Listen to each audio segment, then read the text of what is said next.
Well, it's been a minute since we talked about Afghanistan in a full video, right? I just want to give you guys an update on this new, improved, much more inclusive version of the Taliban. That's what they're putting forth, right? Obviously, and you know what? Hey, the United States and United Kingdom, they aren't going to judge them on their prior acts. No, that was a previous administration. They're going to start judging them on what they do right now. Never mind that violent insurrection that led to them actually, succeeding and taking over the government. They are the fucking government of the people, guys. You know what? That's exactly what all of them want. And hey, you know what? There's definitely been no hiccups along the way. United States, who you remember got their ass kicked by people who have been armed with their own munitions and their own technology against them, and not that long after, or a little bit before that, it was Joe Biden saying, you need the Second Amendment, you're gonna need F-15s and nukes if you're gonna go up against the government. Well, a bunch of sand people just fucking whipped your ass with some AK-47s and a couple of fucking old repurposed Humvees, so hey. If things get a little too squirrely, you know what, there's a fucking blueprint out there, and then they'll just work with you in the future. Fucking stupid. United States and the UK are concerned about the makeup of the newly formed Taliban government in Afghanistan. Not enough women. Oh, wait. Well, some other countries have expressed support for the interim ruling structure. Are you retarded? That's like Justin Trudeau. There's no Canada here today, but you know what? The election's coming up, so it bears repeating.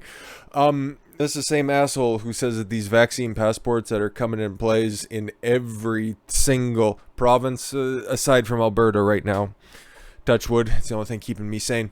That those would just be temporary until there's a federal vaccine passport that comes through. So yeah, the Taliban, it's just an interim government. Like, are you fucking stoned? Who else is out there? You got Guyani, who's out there, I don't know, spending fucking stacks in hiding, but his background's another story for another day. I've been doing some reading on him, and yeah, it's about as corrupt as you'd expect. On September 7th, the Taliban named Mullah Muhammad Hassan Ahmad, a longtime top Taliban official, Afghanistan's interim prime minister, and Taliban co-founder Mullah Abdul Ghani. Oh, see, connection. Bahadara is his second in command. Okay, but they're interim ruling structure, whatever. Are they just waiting to outline how they're going to be conducting their free and fair elections? Cool.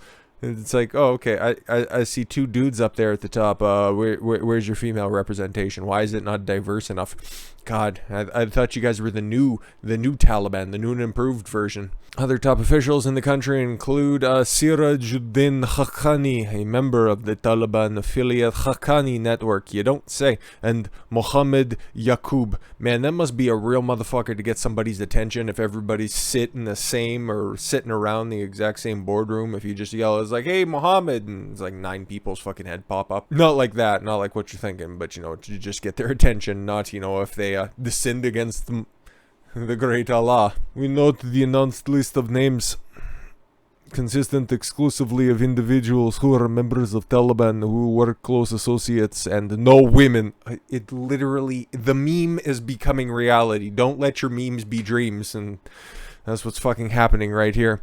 We are also concerned by affiliations and track records of some of the individuals, the spokesperson of the United States Department. Oh, the State Department said in a statement, yeah, you guys got your ass kicked. What did you expect? You know why? Because a bunch of them, you guys remember, right, that first picture that came out after they seized the presidential palace because they just fucking left the doors and windows open? One of the guys in the picture was a fucking long-term resident of Guantanamo Bay. He had the 8-year stay at old Gitmo there. Yeah, there's actually, like, other real terrorists on there. Who could have seen that coming? Taliban announced a new government in Afghanistan on Tuesday with Mullah Muhammad Hassan Ahmad, the country's interim prime minister and co-founder. I don't fucking care. I'm not ordering curry. Taliban spokesperson Zakhullah confirmed the development at a press conference on Tuesday. I'm only doing that because they're terrorists. I don't give a fuck. Bad people. Also saying that whatever will be deputy leader, and I don't care, a member of the Haqqani network, yes, has long been designated as a terrorist organization and by the State Department. We're keeping an eye on the people that they're appointing to their government. We're real fucking close to it. Or maybe they're just paying attention to it and it's like, oh yeah, that's cool. You probably shouldn't do that, guys. Otherwise, we'll just, create another 20-year-long war so you guys can go have a break and, regroup in the mountains. Like, fuck off. And another person will be the defense minister. Spokesperson added, there's no evidence that non-Taliban figures or women were named to any government positions by the Mujahideen on Tuesday. Or Mujahid. Sorry, the Mujahideen are different. Same idea, it's just a different assembly of people. The fuck did you expect? They told you not that long ago that yes, we will give women's rights, the rights that they are afforded under Sharia law. Yes, duck and cover. Taliban has said that it would form an inclusive government. Yes, all men, all smart men who think differently. Our idea of inclusion. Government that would allow women's freedoms within Islamic law. No, they didn't say Islamic law. They said Sharia law. Let's get our fucking facts straight here. We know that people of our country have been waiting for a new government. Yes, the members of Taliban, ISIS, and Al-Qaeda, they have been waiting for a new form of government. Theirs. Jesus. The cabinet, he added, was an acting government, and that the Taliban will try to take people from other parts of the country. They control all of the fucking territories that are there, so of course they could take them from across the country. But hey, no, back to this, right? Because it's a new Taliban, okay? And they got their spokespeople out there. They're getting spots booked on MSNBC, CNN, legitimately.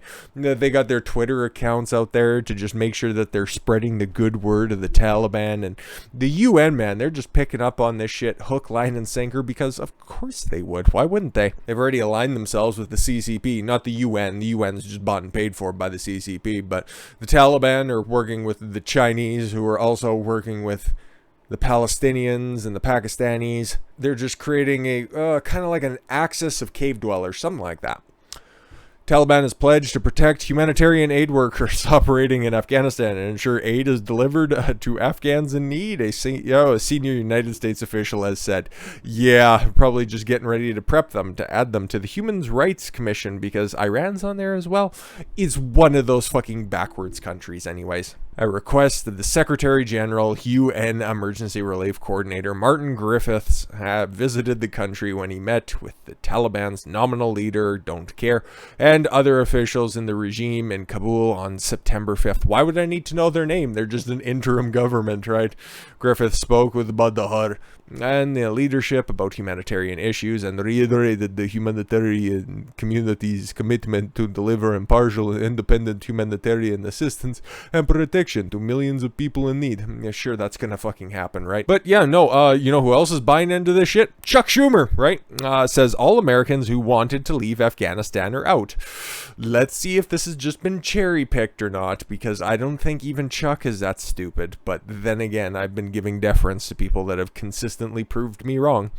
He said all American citizens who wanted to leave Afghanistan have made it out, contradicting numbers coming out of the United States State Department and accounts from organizations still evacuating U.S. citizens and allies from Kabul airport. Yeah, you got the State Department saying hundreds of people are behind enemy lines, including Afghan allies. And then you have Operation Pineapple Express, which we just discussed, what was that, Sunday or something? I think that's when that video went up. But yeah, they're actually, going over there again because there's still so many people that are not being evacuated by the United States government. When has the government ever helped out a situation and have actually made it fucking better? It's been a long time since they've done anything.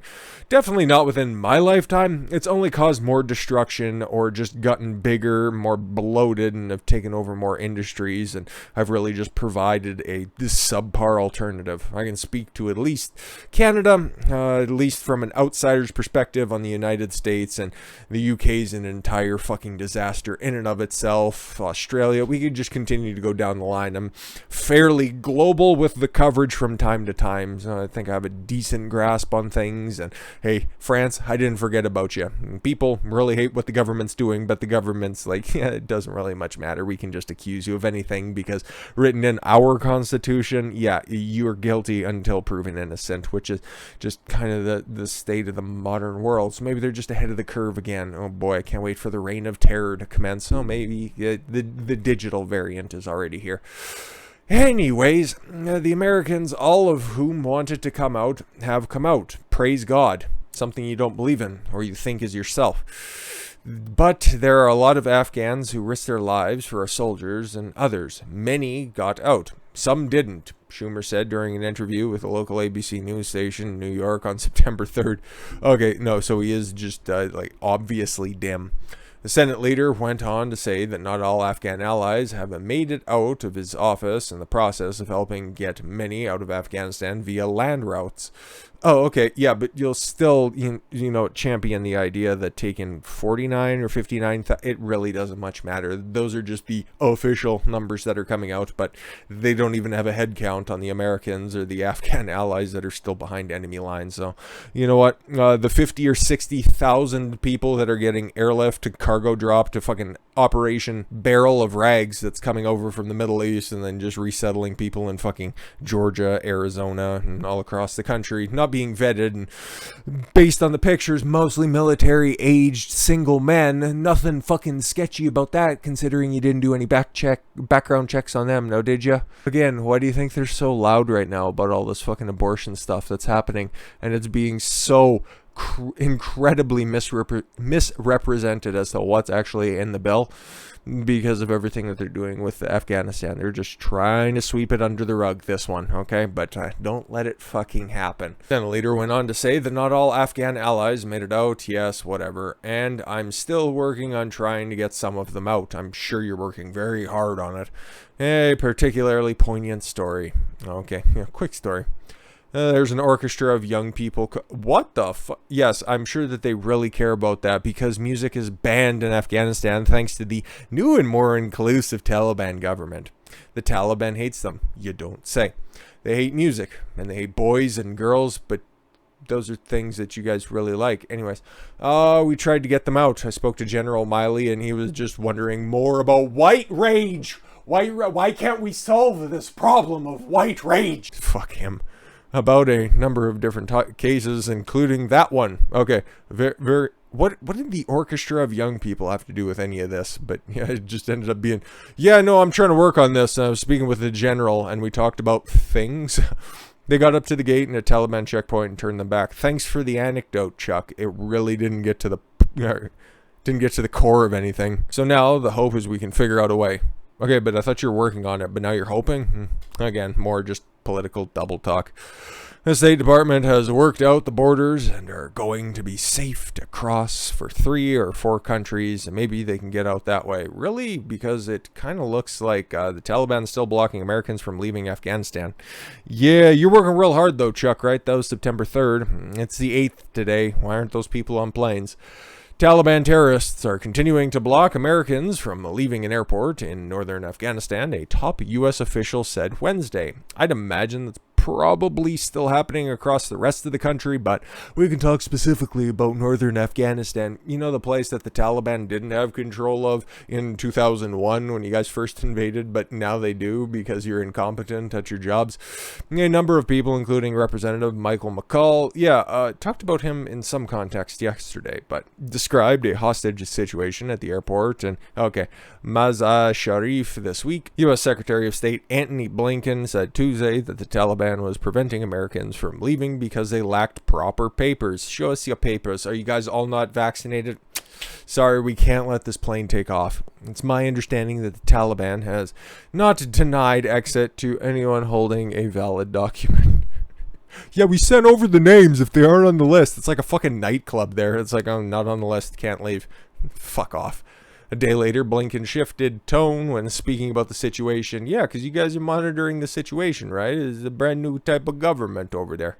You're stupid. As of now, the Taliban are not permitting the charter flights to depart. But what about land travel? Come on, that's what Chuck's working on, so maybe you guys need to get on the same page. As of now, they claim that some of the passengers do not have the required documentation for just leaving. That's weird. It's almost like it's an authoritarian state just ruthlessly taking and seizing power. Weird. Well, there are limits to what we can do without personnel on the ground. Okay, yeah. almost like you should have evacuated everybody first before, I don't know, just taking out all your troops. But what do I know? And it's not like there weren't plans there that you guys just, summarily threw out because Orange Man bad. Without an airport, with normal security procedures in place. Yeah, but they got documentation though. We are working to do everything in our power to support those flights and get them off the ground. I'm sure that sounds really reassuring, especially because of, the butchering that's going on with the Taliban right now. But hey, you know what? Props where props is due. Taliban paints over George Floyd mural in Kabul with victorious slogans. Based Taliban? This is the part of the new Taliban that I do appreciate. Taliban terrorists in Kabul. Oh, come on. They're just, very distinguished painters. Let's not just paint. It's not all Taliban members have started painting over murals that adorn the capital streets, including one of George Floyd with victory slogans, applauding the establishment of their Islamic caliphate. The Guardian reported the jihadist organization started to replace the street art with pictures of their flag and other Islamic slogans as they reimpose a strict version of how Afghanistan should be in the future. It went from such lovely, disheveled watercolor-esque paintings to, that. Very uplifting. That's what all these totalitarian regimes do. It's like, this is, as much as I didn't want those murals up there to begin with, but the whole idea of just getting rid of art for the sake of propaganda is really how you demoralize a society. You just start erasing their history, and then just everything that was historical about what happened over the past 20 years, eventually, 20, 30, 40, 50 years from now, it'll only be what the party tells you that it is. That's why all of this fucking retroactive applying today's morals, Twitter's morals, to the past, and then just censoring it or putting your fucking trigger warnings, which is always just a dog whistle to just get rid of it in the future. Erasing history, like tearing down statues and that type of stuff, that's why it's much bigger than just, it's funny, they splashed some paint on the murals and covered them up, or, they got rid of that racist guy statue outside of the State House in Virginia. Yeah, they took the Robert E. Lee statue, don't have that story pulled up, but they finally voted and they got rid of it, and don't know where they're going to put it, but that is the history, okay? You don't have to like the statue. You don't have to like the guy who it's immortalizing with that statue. It's just important to know the message of that person right there. A great general, okay? Not great for his ideas, just great for his strategy, because the North, if you guys know anything about the Civil War, and cursory understanding of it, obviously, this is not my country, and I don't really think about that era in time very often. I know, right? It's almost like I want to look towards the future. But Robert E. Lee, great fucking general, great strategist at the time. You can learn from that, okay? But then you also got to understand the wider context of everything that he was a part of. It was not a good time in history. And yes, the South, the Democrats, they were definitely on the wrong side of the Civil War, okay?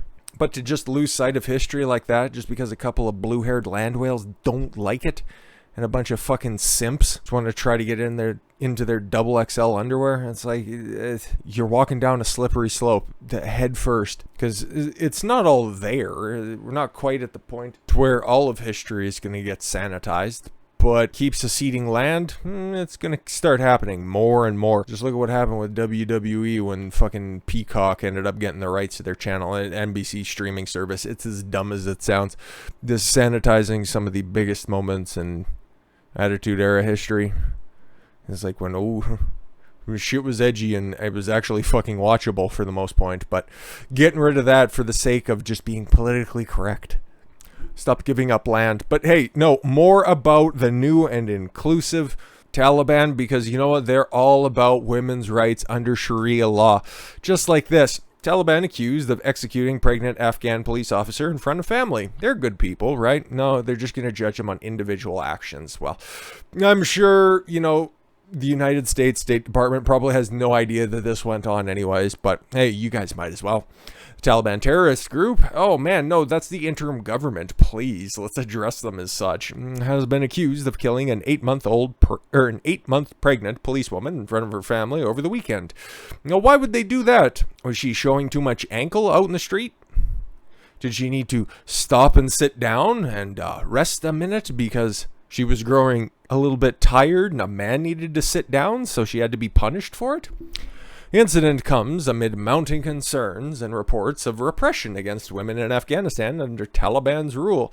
Again, we can agree on a bunch of different stuff from both sides of the aisle, but I'm not this fucking women's rights champion, okay? I'm not this fucking fruity feminist. I'm just saying you should treat everybody fairly, okay? And that's always what I'm banging on about.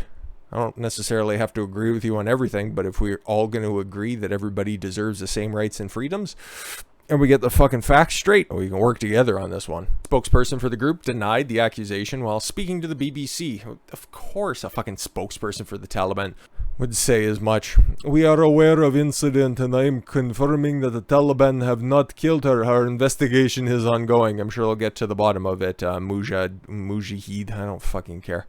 Relatives of the victim, who have been identified by her sister as Negar Masumi, said she worked at a local prison in Gahor. Wow, holy fuck, that's a dangerous-ass job. In a central Afghan province. On September 4th, 3 armed Taliban terrorists reportedly forced their way into the house where the family lives, tied everyone up, and searched the house before executing Masumi with a knife.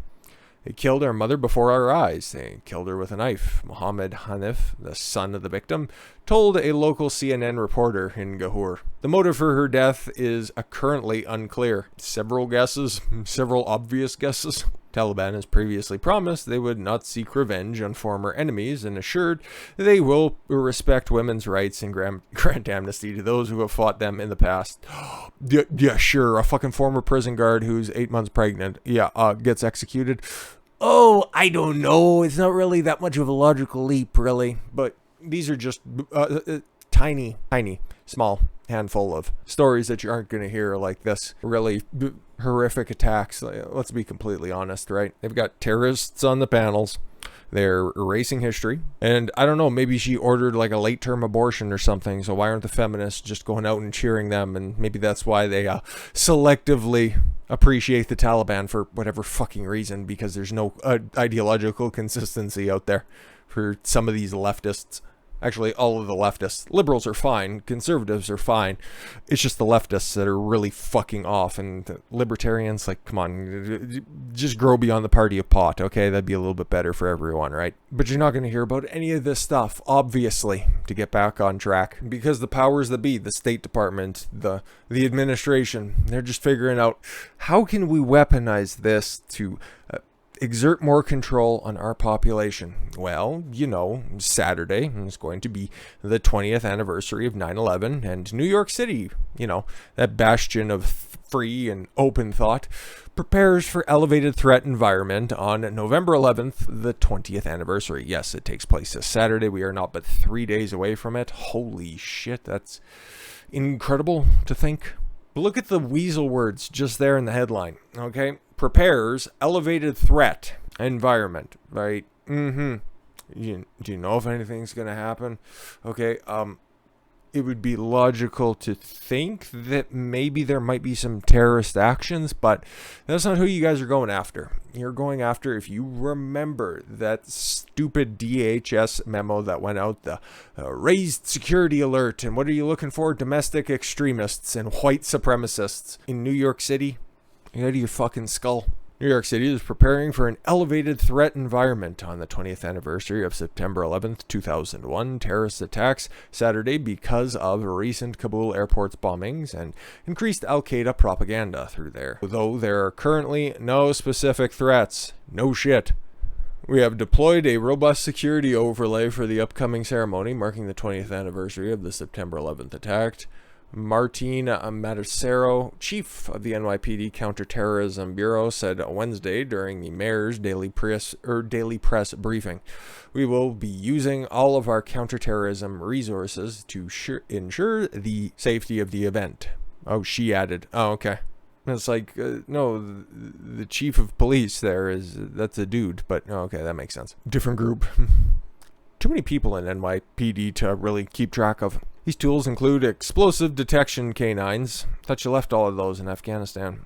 uniformed police presence by the former site to the Twin Towers. Why would they go back and just hit the Freedom Tower? Like, there's bigger monuments, because it was all going after, if you guys remember some 20 years ago, it was all going after high profile landmarks. Okay, you got the Pentagon, you got the Twin Towers, what was that, Flight 46 that was heading for the White House? It's like, why would they go to something that was just hastily, well, it took for fucking ever to figure out what the fuck to do, but then it's only been up for a couple of years. Why would they go there? And it's like, what, the third or fourth, maybe, most prolific building on the New York skyline? I think it wouldn't make much sense, but okay, you guys do you.